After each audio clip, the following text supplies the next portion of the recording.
Hej kochani, chcę przeprosić za nieregularne publikacje. Prawda jest taka, że pogodzenie tworzenia filmów z pracą zawodową jest nie lada wyzwaniem. Niestety często obiecuję termin, a potem pojawiają się rzeczy, których nie da się przewidzieć i muszę przesuwać premierę. Jest mi z tego powodu strasznie przykro.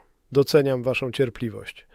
A tak na pocieszenie, jeśli dzisiaj nie zdążę wrzucić nowego odcinka, to jutro w ramach rekompensaty film pojawi się wcześniej. Trzymajcie się.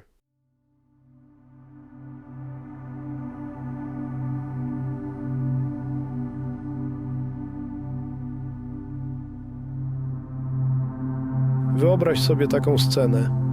Budzi cię dziwny dźwięk, nie budzik, nie telefon, jakby delikatny szelest przewracanych kartek. Otwierasz oczy, a twojej sypialni już nie ma. Zamiast niej stoisz w ogromnej bibliotece. Półki ciągną się w nieskończoność. Zapach starego papieru, kurz, cisza tak gęsta, że aż dzwoni w uszach. I nagle widzisz ją. Jedną, jedyną księgę, która przyciąga twoją uwagę. Jest gruba, ciężka, z lekko wytartą okładką. Na grzbiecie widnieje twoje imię i nazwisko. To jest księga twojego życia. Kładziesz dłoń na okładce. Kiedy ją otwierasz, przez chwilę masz dziwne wrażenie, że to wszystko ci się przyśniło, a potem zaczynasz czytać. Pierwsze strony – twoje dzieciństwo. Małe sceny, o których już dawno zapomniałeś. Słowa, które padły tylko raz, a jednak gdzieś w tobie utkwiły. Nie ruszaj, bo zepsujesz. Ty się do tego nie nadajesz. Twoja siostra jest tą zdolną. Przewracasz kolejne karty. Twoja pierwsza miłość, twoja pierwsza poważna porażka. Chwila, w której zdecydowałeś, nigdy więcej nie będę ufał, albo od teraz zawsze będę grzeczny, żeby mnie lubili. Widzisz swoje wybory, widzisz swoje ucieczki, widzisz momenty, w których mogłeś skręcić w prawo, ale prawie automatycznie skręcałeś w lewo. I w pewnym momencie docierasz do tej strony, na której jesteś, teraz. Słowa zapisują się jakby na żywo. To, że słuchasz tej audycji, twoje myśli w tej chwili, twoje lekkie napięcie w brzuchu, bo coś w tym wszystkim zaczyna cię niepokoić. Przewracasz stronę dalej i nagle szok. Setki pustych kartek. Albo przynajmniej tak ci się wydaje. Bo gdy przybliżasz wzrok, masz wrażenie, że pod powierzchnią bieli tli się jakiś bardzo delikatny, ledwo widoczny druk. Jak cień zdań, jak szkic historii, która dopiero ma zostać napisana. I wtedy pojawia się pytanie, które jest jak granica pomiędzy spokojnym snem a momentem przebudzenia. Czy te strony są naprawdę puste? Czy może ktoś lub coś już tam wpisało pewną wersję twojej przyszłości? I jeśli ten zapis istnieje, czy można go zmienić? Przez większość życia uczą nas myśleć bardzo prosto. Albo masz przeznaczenie, albo masz wolną wolę. Albo tak miało być, albo wszystko zależy od ciebie. Ale rzeczywistość rzadko bywa aż tak czarno-biała. Pomiędzy jestem całkowicie wolny, a wszystko jest z góry ustalone, jest ogromna szara strefa. I właśnie w tej szarej strefie dzieją się najdziwniejsze rzeczy. Bo może wcale nie chodzi o to, czy zapis istnieje. Może chodzi o to, kto go pisze. Psychologowie mówią dziś coraz częściej o czymś, co nazywają narracją tożsamości. To nie jest tylko twoja historia życia. To jest wewnętrzny scenariusz, który odpowiada, czasem bardzo brutalnie, na pytania, kim jestem, co mi wolno, na co zasługuję, czego mogę się spodziewać od świata. I co najciekawsze, większości z tych odpowiedzi w ogóle nie wybrałeś świadomie, bo ci się przydarzyły, zostały ci wgrane. Wyobraź sobie człowieka, nazwiemy go Adam, lat 42, przeciętne polskie miasto, przeciętne mieszkanie, przeciętna praca. Od 15 lat ten sam etat. Rutyna, której mógłbyś nauczyć robota. Pobudka, dojazd, 8 godzin bicia w klawiaturę, powrót, telewizor, scrollowanie telefonu, sen. Adam ma jedno głębokie przekonanie. Moje życie już się skończyło. Nie w sensie biologicznym, w sensie możliwości. Jest jak jest. Tacy jak ja nie mają szczęścia. To zdanie jest jak linijka kodu, która uruchamia cały program. Z zewnątrz Adam może wydawać się całkiem rozsądny, ale za każdym razem, gdy pojawia się szansa na zmianę, program uruchamia się automatycznie. Ktoś proponuje mu wspólny biznes, to na pewno ściema. Otwiera się rekrutacja na lepsze stanowisko i tak mnie nie przyjmą. Ktoś mówi: stary, ty masz taki talent do tłumaczenia ludziom trudnych rzeczy, nagraj kanał w internecie. Reakcja: ja? Przecież nikt by tego nie słuchał. W jego głowie historia jest już gotowa. Koniec jest znany. On jest tym, któremu się nie udaje. I wszystko, co robi, musi się z tym zakończeniem zgadzać. Tu pojawia się zjawisko nazywane samospełniającą się przepowiednią. Nie dlatego, że los istnieje jak jakiś kosmiczny urzędnik, który podbija pieczątki odrzucone, ale dlatego, że umysł obsesyjnie dąży do spójności. Jeżeli głęboko w środku wierzysz, że nie zasługuje na dobre rzeczy, to cokolwiek dobrego stanie ci na drodze, twój własny umysł będzie próbował to zdyskredytować, umniejszyć, odrzucić albo zepsuć. Bo inaczej miałbyś w środku konflikt. Mówią, że coś dobrego jest dla mnie, a ja wiem, że to nie dla mnie. Umysł nienawidzi takiego rozdźwięku, więc robi to, co potrafi najlepiej. Dopasowuje rzeczywistość do opowieści. W praktyce wygląda to tak, że Adam żyje, jakby czytał książkę, która ma już ustalone zakończenie. I nawet jeśli autor dopisałby mu niespodziewany zwrot akcji, Adam przewinie tę stronę, bo nie pasuje do jego wersji świata. A teraz poznajmy Annę. Anna ma 3 ważne związki za sobą. 3 różnych mężczyzn, 3 różne miasta, 3 różne zawody, style życia i historie. Ale za każdym razem scenariusz jest identyczny. Początek. Bajka. Nigdy nie czułem się tak z nikim. Ty mnie rozumiesz jak nikt. Jesteśmy sobie pisani. Potem drobne sygnały, których ona nie chce widzieć. Delikatna zazdrość. Pytanie: z kim byłaś? A pokaż telefon tak z ciekawości. Nie podobają mi się twoi znajomi. Z czasem coraz większa kontrola. Coraz więcej awantur, coraz więcej lęku. I na końcu za każdym razem rozstanie w chaosie, łzach i poczuciu winy. Po 3. razie Anna siedzi u psychologa i mówi: dlaczego ja zawsze trafiam na takich ludzi? I słyszy pytanie, które jest jak dziura w Matrixie.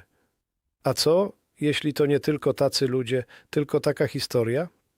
W tym jednym zdaniu pęka coś, co ona brała za los. Bo do tej pory uważała, że jest biedną ofiarą pecha do ludzi, że wszechświat, Bóg albo los mają do niej jakąś mroczną złośliwość. A nagle ktoś sugeruje, że może to ona, nieświadomie, dopasowuje kolejnych mężczyzn do jednego i tego samego scenariusza.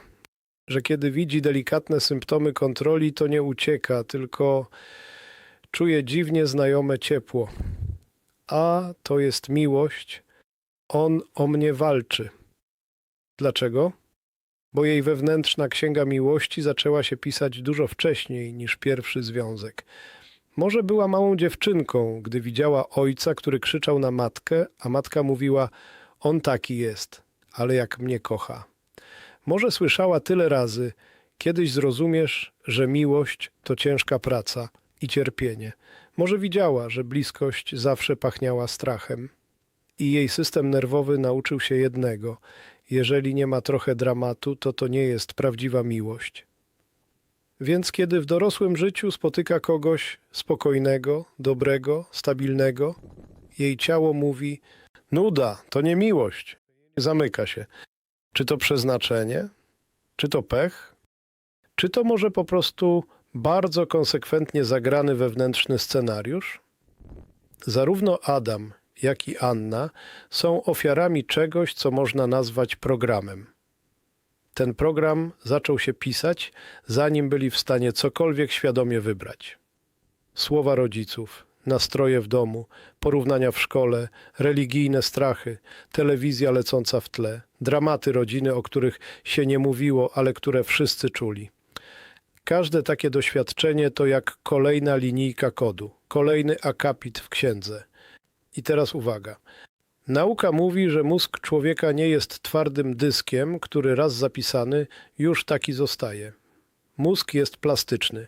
Neuroplastyczność oznacza, że połączenia nerwowe zmieniają się całe życie. Co to znaczy praktycznie? To znaczy, że zapis da się zmieniać, ale jest haczyk.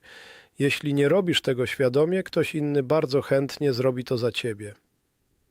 Kto pisze twój scenariusz? Przez tysiące lat mówiono nam, że zapis naszego życia jest w rękach bogów, księży, proroków czy astrologów.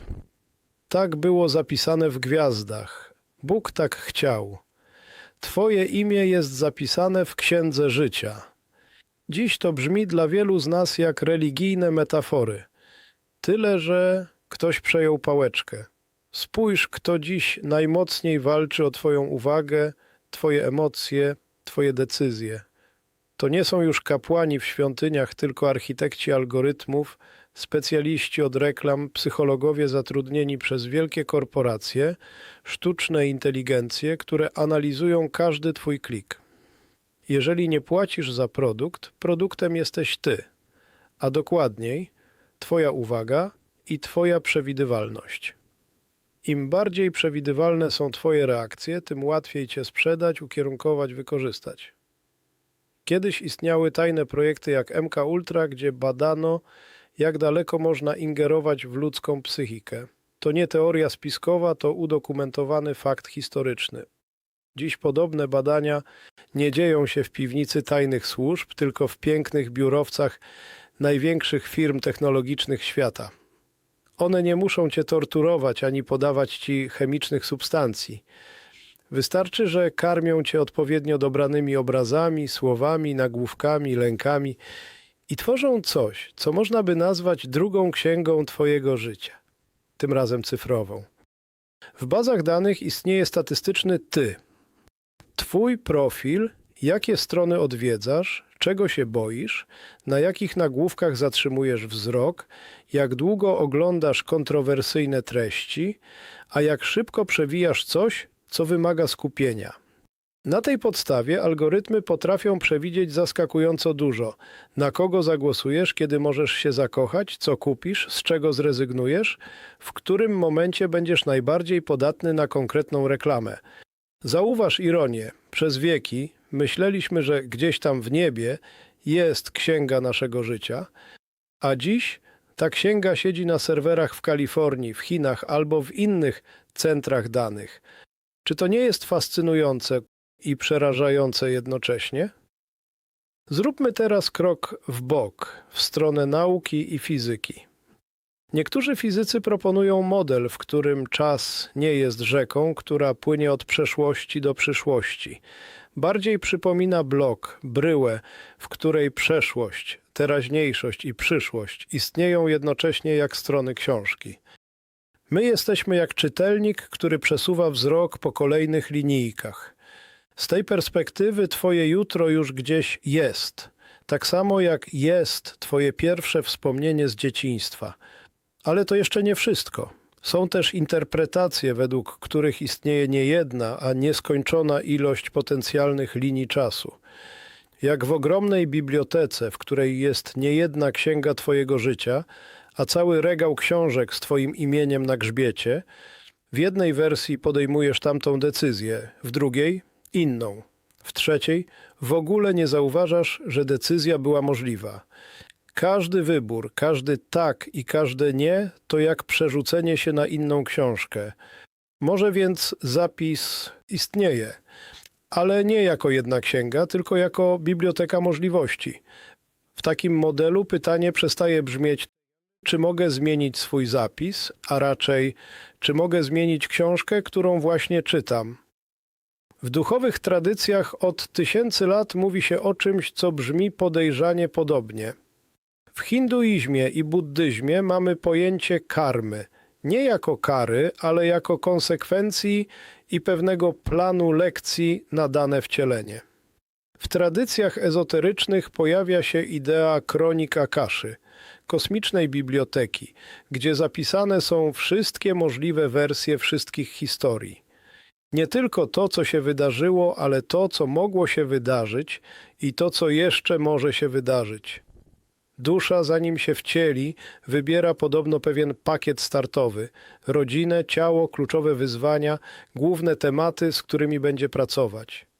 Nie wybiera każdego szczegółu, raczej ogólną mapę. Tu spotkasz tę osobę, tu dostaniesz taki impuls, tu będzie szansa na zwrot. To trochę jak scenariusz filmu, w którym nie wszystkie dialogi są zapisane, ale główna oś fabularna jest zarysowana.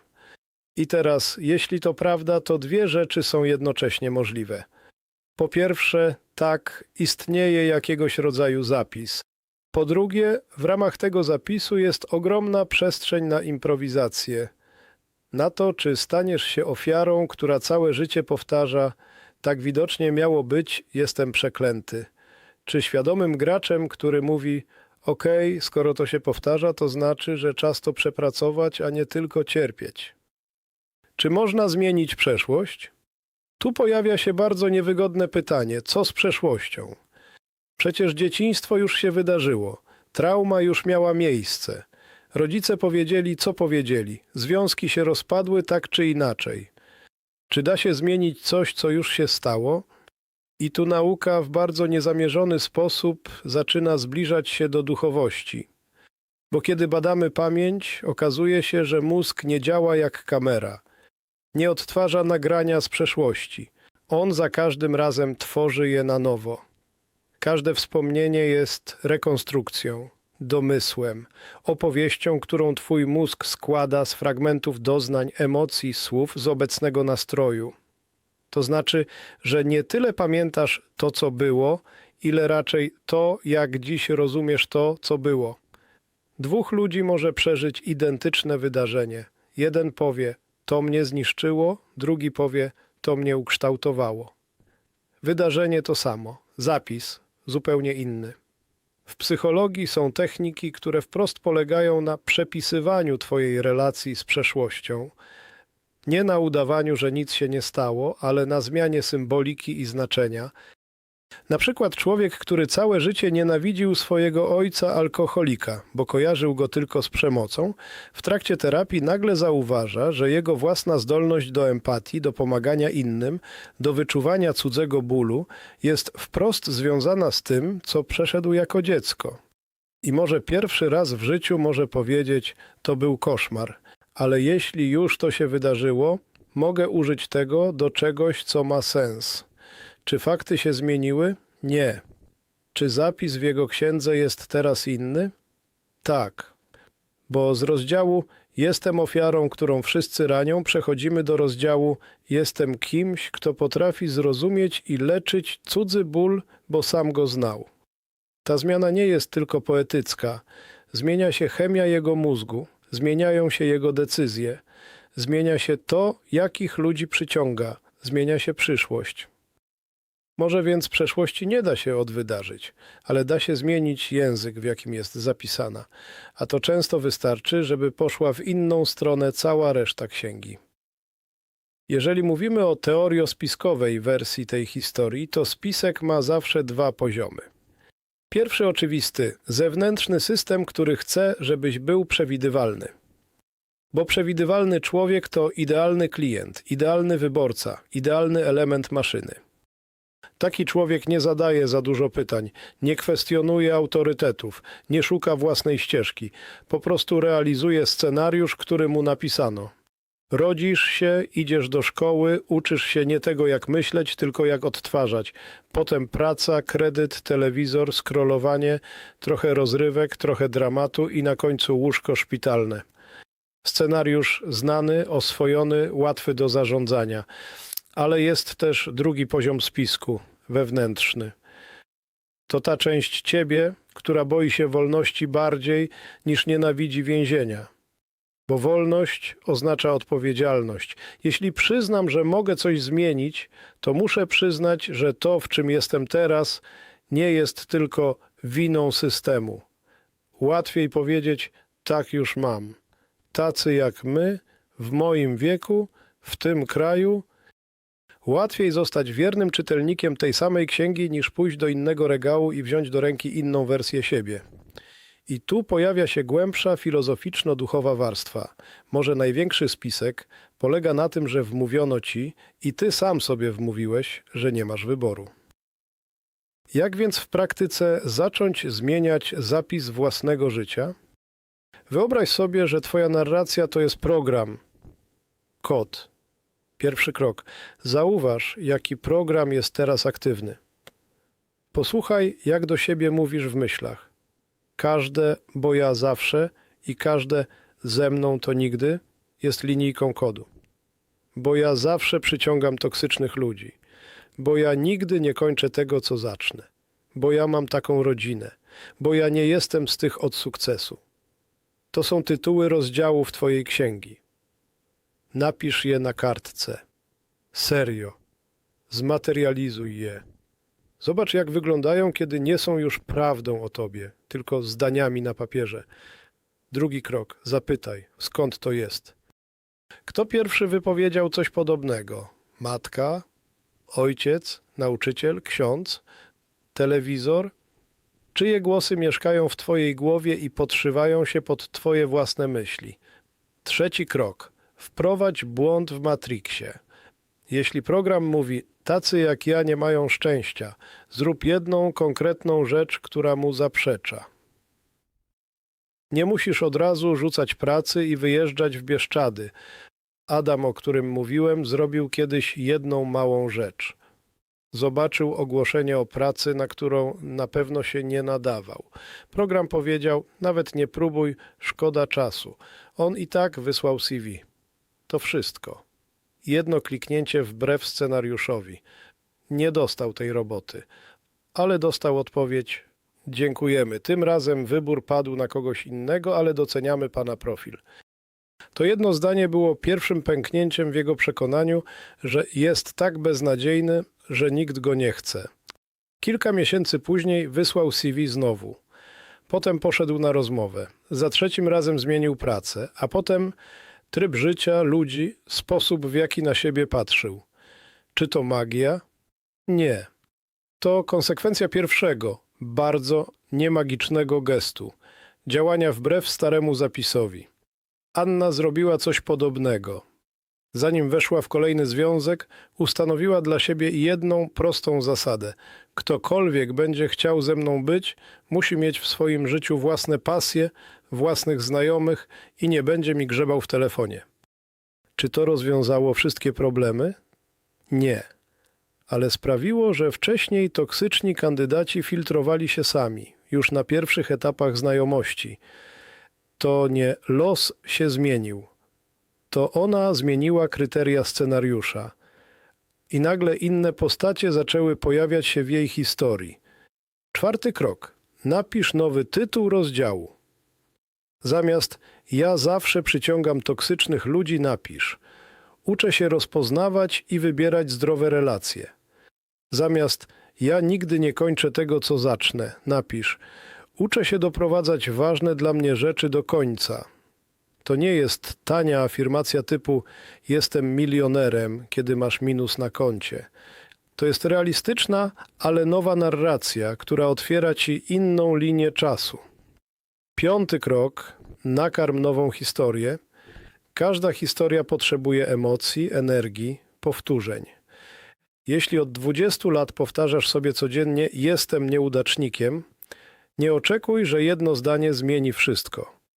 Ale jeśli przez 100 dni z rzędu codziennie zrobisz coś małego, co jest zgodne z nowym rozdziałem, co się wydarzy?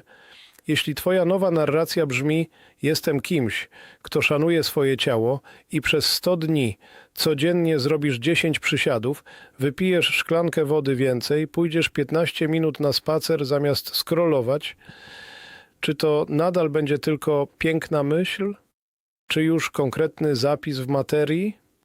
Szósty krok. Odetnij dopływ starego scenariusza. To, co konsumujesz, jest paliwem dla twojej narracji. Jeśli chcesz wierzyć, że możesz zmienić swoje życie, a jednocześnie codziennie karmisz się treściami, które mówią wszystko jest bez sensu, wszyscy kłamią, świat się kończy, nic nie ma znaczenia, Zgadnij, która historia wygra? Najbardziej perfidnym narzędziem pisania twojej księgi są dziś media społecznościowe. Algorytm nie ma moralności, on nie chce cię zniszczyć, chce cię zatrzymać. Jeśli zatrzymujesz się dłużej na dramatach, na oburzeniu, na strachu, na poczuciu wyższości, on ci tego da więcej. I w twojej księdze powstaje świat, w którym wszyscy są źli, nic się nie da zrobić, a jedyne, co możesz, to ironizować i narzekać. To też jest scenariusz i ktoś na nim bardzo dobrze zarabia. Na koniec wróćmy do tego, co najciekawsze filozoficznie. Czy masz wolną wolę? Wyobraź sobie, że są dwa poziomy gry. Na pierwszym jesteś postacią wewnątrz historii. Tu czujesz, że możesz wybrać pójdę w lewo albo w prawo, powiem tak albo nie. Na drugim poziomie jesteś kimś, kto trzyma całą książkę w ręku, albo stoi w bibliotece pełnej twoich możliwych książek. Z tej perspektywy wszystkie ścieżki już istnieją. Różne wersje ciebie. Ten, który się poddał. Ten, który zawalczył. Ten, który uciekł. Ten, który przebaczył. Ten, który skamieniał w swoim bólu.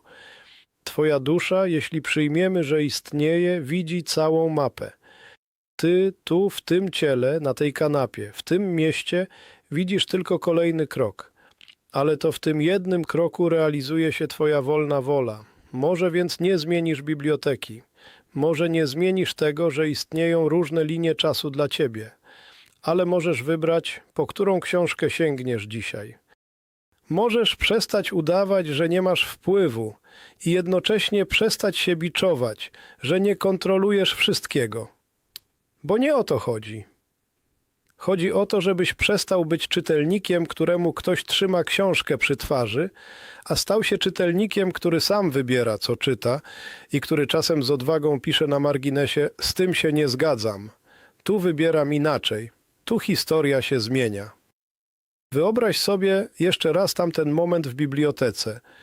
Stoisz z księgą swojego życia w rękach. Przeszłe rozdziały są już zapisane, niektóre bolesne, niektóre piękne, niektóre tak nudne, że aż bolą. Przewracasz stronę na teraz i widzisz siebie, jak słuchasz tych słów. Potem patrzysz na puste, a może nie do końca puste, kartki dalej. I nagle zauważasz coś, czego wcześniej nie widziałeś. Na brzegu jednej z pustych stron leży pióro. Nie jest podpisane. Nie ma na nim logo żadnej korporacji, żadnej religii, żadnej partii politycznej. To pióro czeka. Pytanie brzmi, komu je oddasz? Rodzicom, którzy, choć dawno nieobecni, dalej dyktują ci z wnętrza głowy? Szefowi, który uważa, że jesteś tylko trybikiem? Algorytmom, które zawsze wiedzą lepiej, co powinieneś kliknąć? Czy odważysz się wziąć je sam? Nie po to, żeby od razu napisać epicką sagę o swoim sukcesie. Wystarczy, że dziś dopisz jedno zdanie, którego do tej pory w twojej księdze nigdy nie było. Od dziś pozwalam sobie wierzyć, że moja historia nie jest skończona, albo od dziś nie powtarzam bezmyślnie, że się nie da, zanim choć raz nie spróbuję. To może być drobiazg, ale jeśli wszechświat naprawdę jest blokiem pełnym potencjalnych ścieżek, a twoja dusza naprawdę ma dostęp do kosmicznej biblioteki, to jedno nowe zdanie może być punktem, w którym linia czasu lekko, ledwo widocznie zmienia kierunek. Reszta to już kwestia konsekwencji, bo zapis własnego życia nie zmienia się od jednego olśnienia. On się zmienia od setek małych, konkretnych czynów, które są wierne nowej historii. Więc kiedy skończysz słuchać tej audycji, zauważ, co zrobisz. Czy wrócisz automatycznie do starej opowieści: to było ciekawe, ale życie i tak jest, jakie jest? Czy może zadasz sobie to jedno niewygodne pytanie? Jaką historię opowiadam sobie o sobie od lat? I czy naprawdę chcę, żeby kolejne rozdziały były jej kopią? Bo jeśli odpowiedź brzmi nie, to znaczy, że już zaczynasz pisać coś nowego. Dziękuję.